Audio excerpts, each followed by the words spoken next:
izləyicilər, necəsiniz? Ümid edirəm ki, yaxşısınız.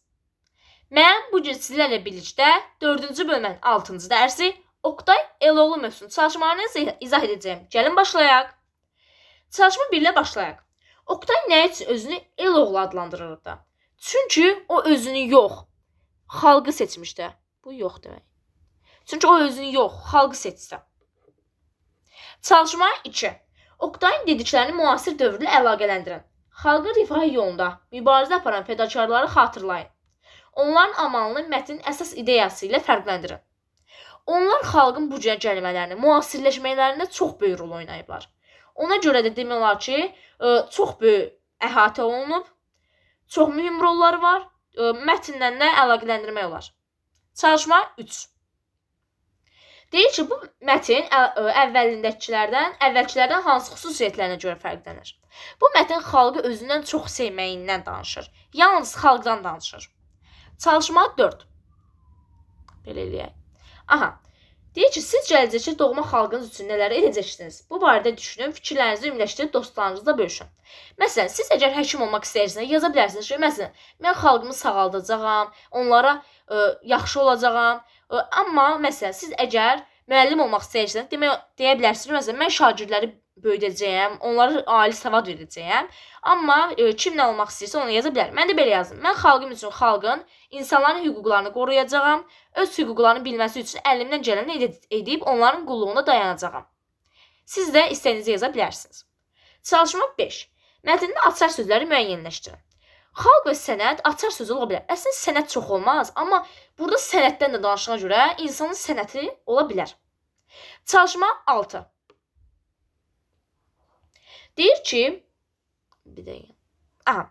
deyir ki, fərqləndirilmiş sözlərin leksik mənasını izah edin, işləmə dərəcəsinə görə növünü müəyyənləşdirin.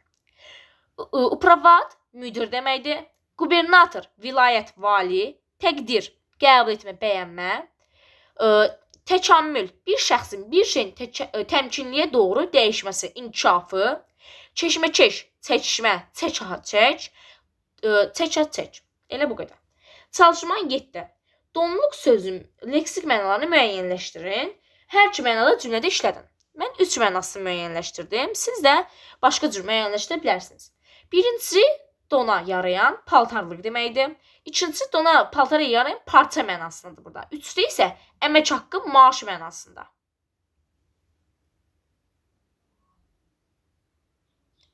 Çalışma 8. Təkamül və tənəzzül sözlərinin antonim olduğunu əsaslandırın.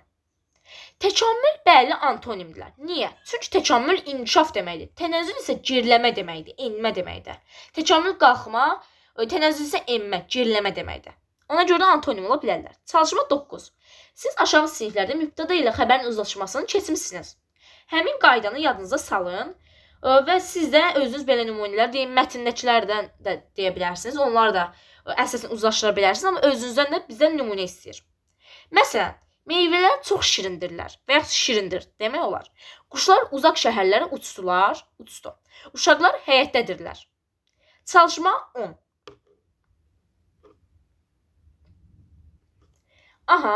Deyir ki, məntiqinizi əsaslandırıb cümlələri şəxs onluqlarını bərpa edin.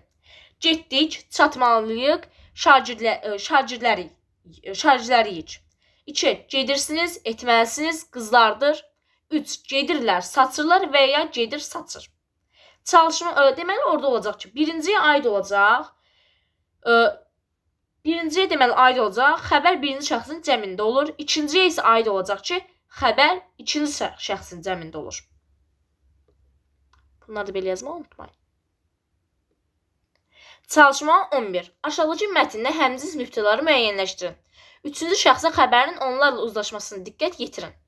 Fikirlərinizi ümumiləşdirin.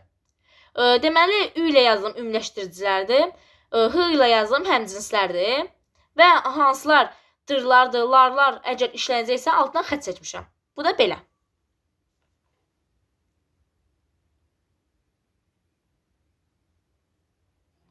Çalışma 12.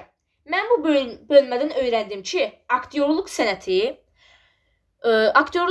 teatrımızın və mədəniyyətimizin təmkinləşməyinə mühüm rol oynamışdır.